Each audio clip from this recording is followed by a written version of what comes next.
Bueno, para los ejercicios 1 y 2, la parte teórica que rige la resolución de estos ejercicios son la ley de Hooke, que mide la relación entre el esfuerzo, esto que está acá también, el esfuerzo, y la deformación.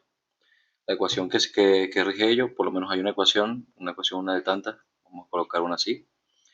Supongamos que este es el eje X. Bueno, aquí no tratan con el eje X, aquí tratan con los ejes X1, X2 y X3, haciendo referencia a los ejes X, y Z. Entonces vamos a ponerle acá 1, por ejemplo. 1, 1, esfuerzo, 1, 1, el módulo de elasticidad, el coeficiente de Poisson, el módulo de elasticidad y la relación con los otros esfuerzos, es decir, con los restantes. Aquí si estoy analizando la deformación en el eje 1, quedaría acá también el esfuerzo en el eje 1 y la relación que tiene con los otros dos. Sería el 2, 2 más el 3, 3. Todos estos son esfuerzos normales. Estos de acá son esfuerzos normales y estos de acá, que es la relación entre 1, 2, 1, 3 y viceversa, son esfuerzos tangenciales, ¿okay? Que también se le coloca el mismo signo. En este caso tu profesor lo utiliza así, pero otros autores utilizan eso como tau, ¿okay? Para representar el esfuerzo cortante o tangencial de un cuerpo, de un sólido.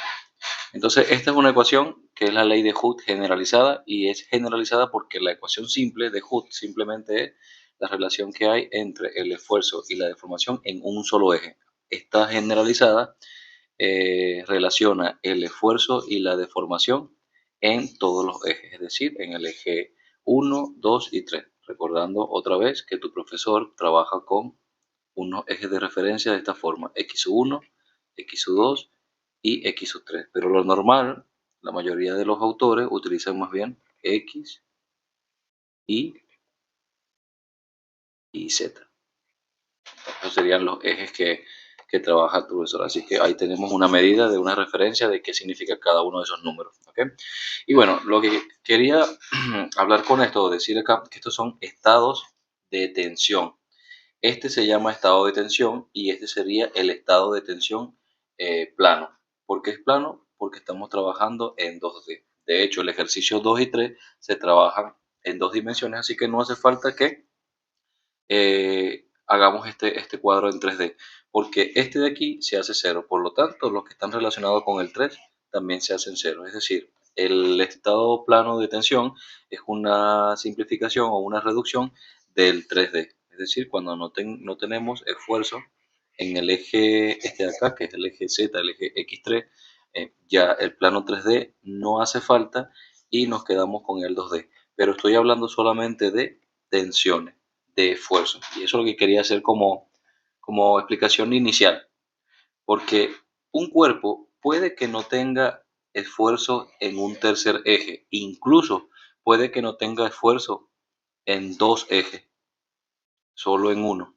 Y con todo y eso, la deformación sí va a ser en todo el cuerpo, porque por más que estemos trabajando en plano, la deformación es de un sólido y un sólido está en 3D. Entonces, las deformaciones sí que se van a ver afectadas en 3 direcciones, en 3 dimensiones, ¿ok? Pero los esfuerzos no necesariamente. Incluso, como te digo, si hubiese un ejemplo de un cuerpo que le aplicas una tensión o un esfuerzo, es lo mismo, en una sola dirección, estaríamos hablando solamente de esto. Entonces ya a agregar la matriz, todos estos términos de acá se harían 0. El único que estaría sería este de acá. Un ejemplo, por ejemplo, un ejemplo de eso sería si yo tengo una barra, imagínate una barra cilíndrica y yo le aplico un esfuerzo aquí. El esfuerzo, claro, si esto es un solo eje, imaginamos que ese eje es el X1. Entonces, este esfuerzo de acá sería 1, 1, que se hace en ambos sentidos, que va a sentir la barra. Entonces, el estado de tensiones no hace falta que lo hagamos en 2D, ni hace falta que lo hagamos en 3D. Simplemente va a ser así, porque está en un solo eje.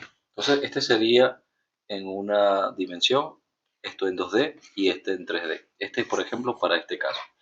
Los ejercicios que estamos resolviendo ahorita, como por ejemplo este de acá, y este de acá, no sé si notas que están en el plano, es decir, en 2D, x1 y x2. Bueno, ese plano que se está trabajando allí justamente es porque no tenemos esfuerzo en un tercer eje y vamos a trabajar en dos direcciones. Y a lo que voy, que a pesar de que los esfuerzos pueden ser en una dimensión, en dos o en tres, esto sí o sí va a ser en tres direcciones. Esto, por ejemplo, lo prueba. Aquí nosotros, si aplicamos esfuerzo a esta barra de acá, ella se va a estirar o se va a elongar, porque fíjate que el esfuerzo es de tensión, entonces se alarga un poco acá. Ese alargamiento hace que tengamos la deformación en el eje 1, que sería esta de acá, ¿no es cierto? Ok, ¿qué pasaría con las otras dos? Que las otras dos también son normales, deformaciones normales. ¿A qué se debe que exista o no las otras deformaciones? Bueno, ese dibujo así, tal cual como lo hice, no se debería representar de esa forma.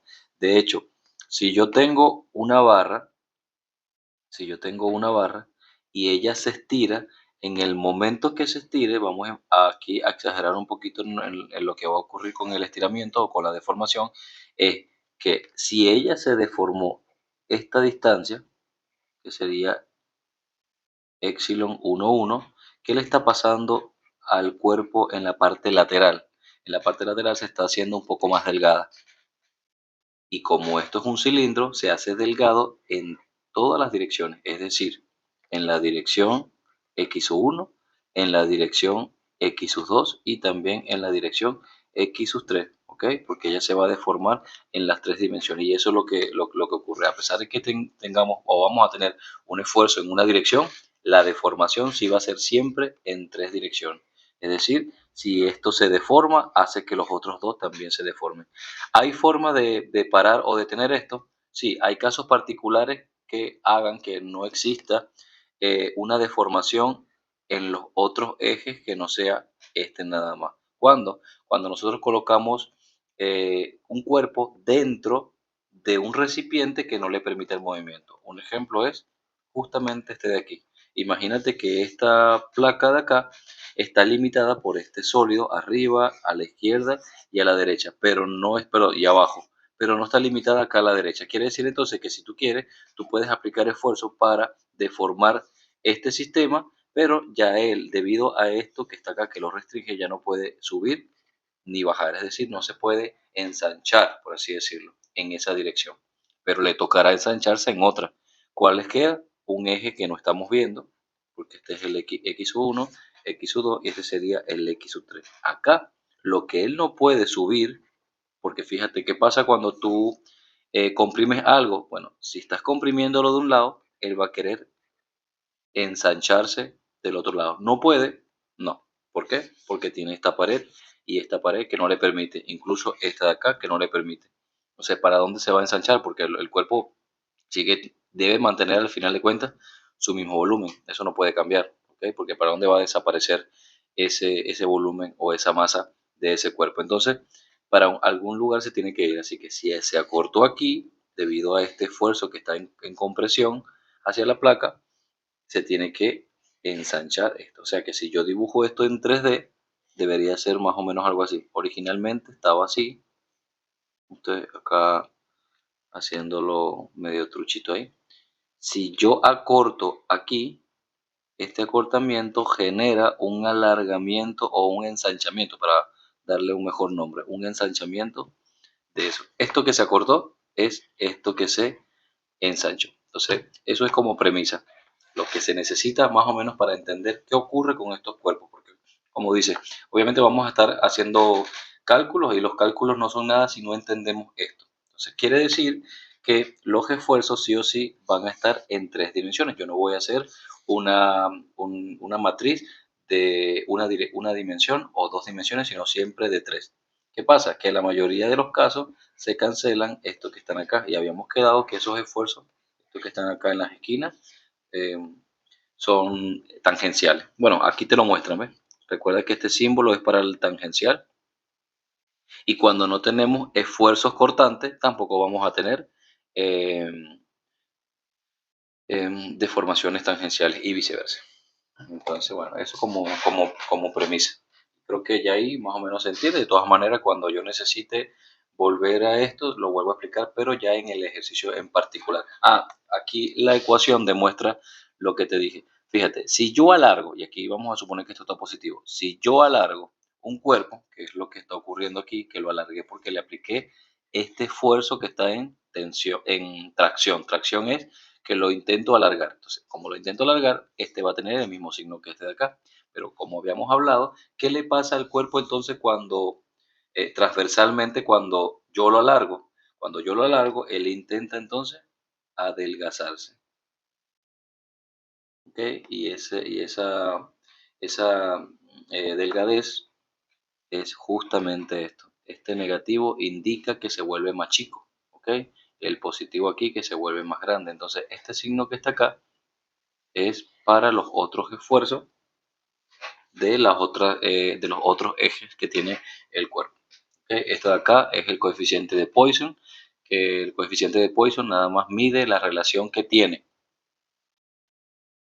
Coeficiente de Poisson mide, vamos a colocar la ecuación simple, es la deformación transversal entre la longitudinal. Es decir, comparado con lo largo, que se alarga o que se acorta, la transversal es justamente esta que están acá. ¿Ok? Eso es lo que quiere decir la relación de Poisson. Y bueno, ya está. Esta misma ecuación está representada no solamente para el eje 1, sino el 2 y el 3. ¿Ok? Y bueno, esa es la relación que hay entre ellos dos. Así que voy al siguiente video que va a ser del ejercicio 1.